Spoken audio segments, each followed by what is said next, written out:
Welcome into the Lakers Report. I am your host, Harrison Graham, here on a Saturday. We got some rumors to catch you guys up on now that the offseason is upon us. Let's kick things off with the latest on D'Lo and DAngelo Russell. Jovan Buha says, or had this tweet talking to D'Lo saying it was tough. It was tough to agree with it in terms of going to the bench. Russell said despite that, he didn't want to be a distraction to his team and wanted to be a professional about the situation. So where do the Lakers and D'Lo go from here? Because obviously they traded for him, and he did some decent things after the trade, but in the playoffs didn't really show up at a high enough level. 13.3 points per game, 4.6 assists. 42.5% from the field, 31% from three, whereas I think he shot like 38% from three in the regular season. So he did not play up to the standard that they needed him to. To be frank, he played worse than Russell Westbrook was playing before he got dealt. So I think that is notable as well.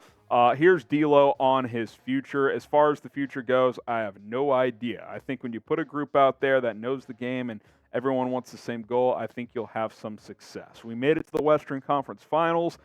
I think General Manager Rob Pelinka has some decisions to make, not mine. Would love to be here and be able to tend to it and contribute to that, so we'll see. I think at this point, it's more likely D'Lo is gone than he returns. There was a report out there that the Lakers have no interest in signing him to a max deal, which that's kind of obvious, right? With his play, like he's not going to get a max, but he could command $20+ million on the open market. I would not be surprised if a team out there did that. I mean, he averaged close to 20 points in the regular season, shot the ball pretty well. Our projection is between 4 years and 80 and 100 million or so. So you're looking at 21, 22 to 25 million per year. I would not be surprised if he got that at all, especially considering this free agency group is pretty weak. I mean, D'Lo is one of the top free agents on the open market this year. So the Lakers have some decisions to make. He's got to decide if he wants to chase top dollar or maybe give the Lakers a discount. I mean, would they?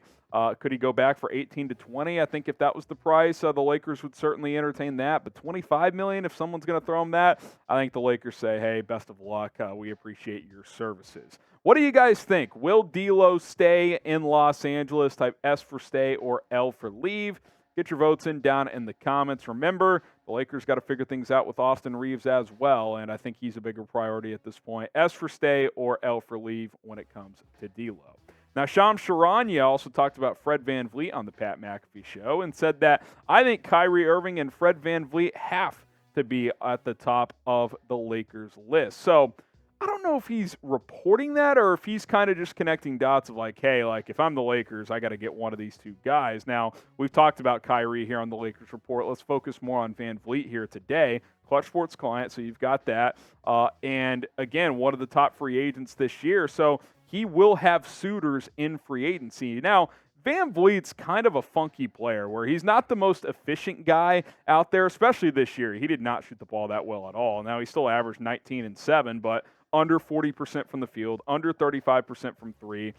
He hasn't even shot 42% from the field in several years. But could he get back to like 2019 through 21 level where he's, 17 to 20 points, 37+% from three, 40-ish% from the field? I think you'd live with those numbers if you could get there. Now, he does have championship pedigree, so you really do like that. When it comes to Fred VanVleet. He's won a title. He's been a major contributor on multiple playoff runs with the Toronto Raptors. I think there's a pretty good chance he leaves Toronto. They're kind of a franchise stuck in the middle right now. Do they enter a bit of a rebuild? They could trade Pascal Siakam and or OG Anunoby. So we'll see what the Raptors end up doing. VanVleet might just be a guy, even if they do want to bring back some of their other pieces, that they might just let him go.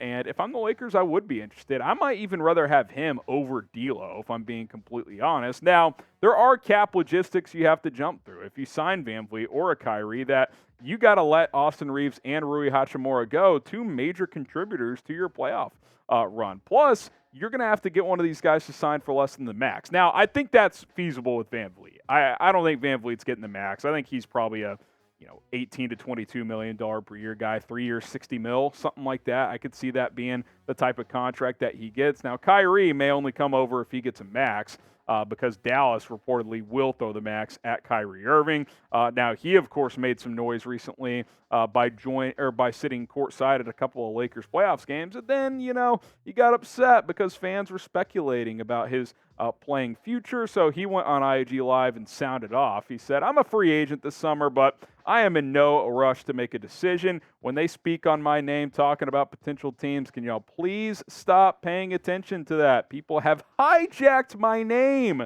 There's so many past stories that are untrue about me. I have the confidence to speak by truth." Now, based on this quote, you would think, Kyrie may not be set on returning to the Mavericks. Here's my advice to Kyrie, and I said this on our Mavericks channel too. It's like, don't fuel the fire by sitting courtside at Lakers games and expect NBA fans to not speculate on where you're going to play. Like, that's what fans do. It's just a part of the deal. If you can't handle that, like, I don't know what to tell you. It's not criticism. It's just fans being fans and trying to figure out where these players are going to go. Now, Kyrie played really well for the Mavericks. I mean, he averaged 27 and 6 after the trade. Shot the ball really well, 51% from the field, 39% from three. Again, like I mentioned earlier, the reports are that the Mavs will offer him a max deal. We don't know if it'll be a 2-year deal, 3 or 4. There's a report out there that could be a 3+1, 3 years plus a player option for that 4th year. So that could be in store as well. We obviously know the Kyrie-LeBron relationship and connection going back to Cleveland. But again, especially with him, you sign him, sure, that sounds like a great trio with Anthony Davis and LeBron James, but then you're losing a lot of your depth. Hachimura's gone. Austin Reeves is gone. You might have to dump Vanderbilt in some kind of sign-in trade, so keep those things in mind. Now, out of these 3 guards, who would you rather have, knowing that if you pick Kyrie, you're going to lose Reeves and Hachimura? Type DLO for DAngelo Russell, KI for Kyrie Irving, or FVV for Fred VanVleet. Pick one guard that you would rather have and let us know in the comments below. And don't forget to subscribe to the Lakers Report. We're going to continue to bring out videos as often as possible. The latest free agency news, rumors, trade buzz that's out there. The Lakers are always connected to all that stuff. So we're going to keep you up to date with everything surrounding the purple and gold. Now, LeBron James, a little injury update. He's exploring options on that foot injury, reportedly playing through a torn tendon in the postseason. Remember, late in the season, he opted to not have surgery, wanted to return for the playoffs, which he did, and obviously played well, helped lead this team to the conference finals. But now surgery is definitely on the table. We'll see if he opts to go that route or with more of an extensive rehab. Here's Shams Charania again via The Athletic here, saying James will undergo further evaluations, but a surgery that could sideline him for 2 months during the offseason is among the possibilities. If surgery is required, James would be expected to recover by the start of training camp next season, which to me, I know he's a little bit older, which is maybe why he's trying to not do surgery, but if it's a 2-month deal, like, just get the procedure, man. Like, get fully healthy. You don't need to train the next month or 2 anyway. Like, get geared up for next season because you don't know how many seasons at this level of play you're going to have left. I mean, I think he was kind of doing it for attention, but if he's already even slightly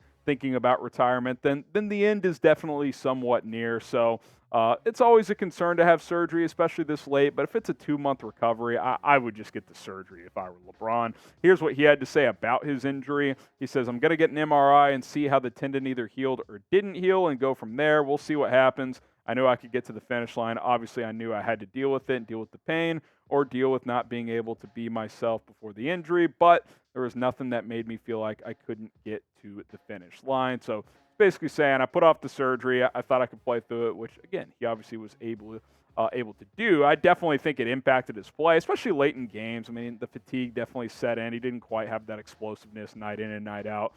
Didn't bring that aggressiveness. Settled for a lot of jumpers, but he still played really well. I mean, he's a big reason why they were able to get to the conference finals. They just didn't have enough juice on this team to take down the Nuggets, who are obviously playing really, really well. But, I mean, the numbers still speak for themselves. The one thing that stands out is the three-point shot. Didn't have a ton of lift there. A lot of those shots were short, but still averaged 25, 10, and 7 almost. I mean, that's ridiculous at 38 years old, if we're being completely honest. All right, what is your concern level over LeBron's injury? Scale of 1 to 100.